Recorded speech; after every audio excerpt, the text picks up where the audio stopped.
welcome to another pen video from me, Penultimate Dave. So I have here another Flashback pen review, and this is of the Visconti Watermark. Now, I know I purchased this in 2017, and it was not my first Grail pen, but it was amongst probably the first 10 that I had, or 12. But it was certainly the first pen that was over £1,000 or euros or dollars. And I know I deliberated quite hard on whether or not to pick this one up. And as much as I loved the pen, and I still do love the pen, the pattern is actually quite exquisite. So this is essentially the watermark from Visconti. Now, this is in a palladium finish, but they have since done numerous different colours, including a rainbow one, including a blue one, but this, including gold-plated as well. But this is the sterling silver plated palladium version, and although it looks as though it's got a Visconti My Pen finial on it, it's just a Visconti logo. You can't remove that.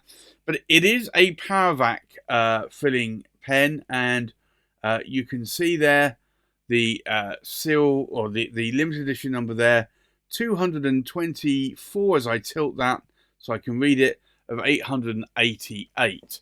So 888 of these made worldwide, and I'm glad that I have one of these in my collection. If I unscrew the cap, this does have the original 23 cap palladium nib, and it's a medium nib. Like I said, it is a Powervac filling pen. It's a double reservoir as well. You can post that cap, but it's pretty long and pretty back weighted as well. So it's not something I normally would want to do. But this is an interesting pen. I like demonstrator pens, and I was very glad when I was able to add this to my collection. Very, very pleased. I have wanted more Visconti watermarks, and I have been very close to buying some over the years, but they've always been just a little bit too expensive. And when I say expensive, a little bit more than what I paid for this one. And it's just really sort of left me in a position where, as much as I like them, I just don't want to spend that additional money on them. But it's a beautiful pen. I love the pen to death. It's a really nice pen.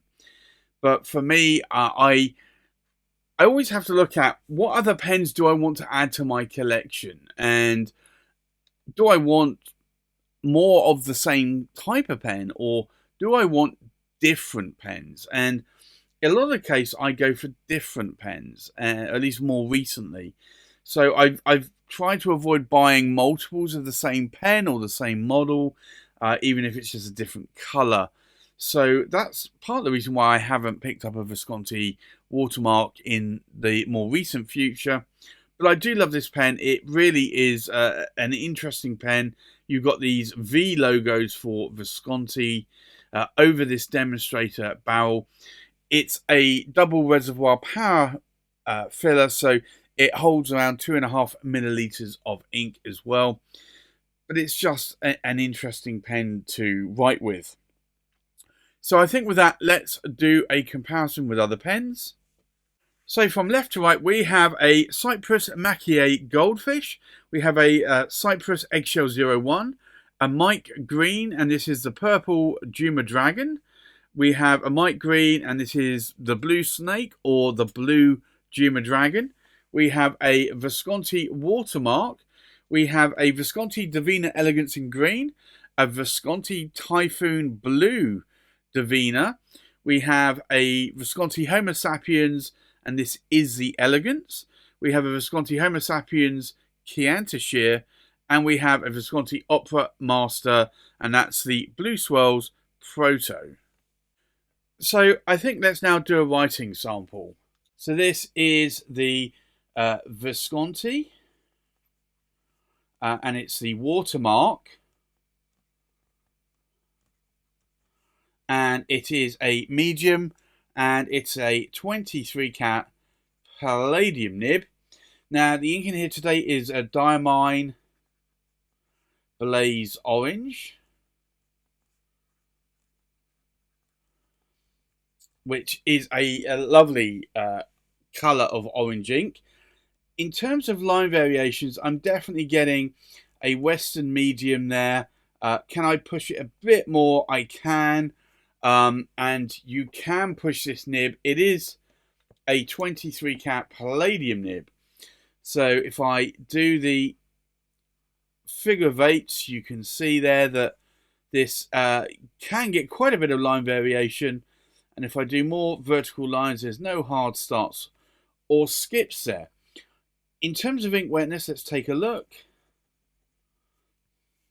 Now, this is a Visconti 23 cat palladium nib, so these are fire hose of a nib normally. And you can see that there. That is a hugely wet nib. So what do I like? What do I not like about the pen? Well, I liked it enough to buy the pen. It really intrigued me when I bought it back in 2017. And I've wanted more of these since then, but I've just not been ready to pull the trigger on them. I think I paid about $1,100 for this.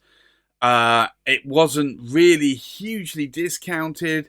I think it was selling for about $13.50 before. And I've seen them for around about that price to $1,500, $1,600, the newer models. So I've just not been willing to pay that additional money to pick one up. I do like the model. I do like it a lot. But if I found one at a much better price range, then I probably would pick one up. That's, of course, dependent on whether or not I just bought a whole load of pens. But for me, it is a great pen. I do like it. But it's also a pen that I have not been having in my sort of weekly rotation now for, I want to say, probably a couple of years. I have written with it, but not massively. So I do need to think about that moving forward, and I do need to try and add that back into my rotation. If I do, and I start like writing with it again, then perhaps I will maybe pull the trigger on another one. So there you have it. That's my flashback review of the Visconti Watermark with a medium 23 cat palladium nib. Thanks for watching. Please like, comment, subscribe, and I'll see you on the next pen video. Bye-bye.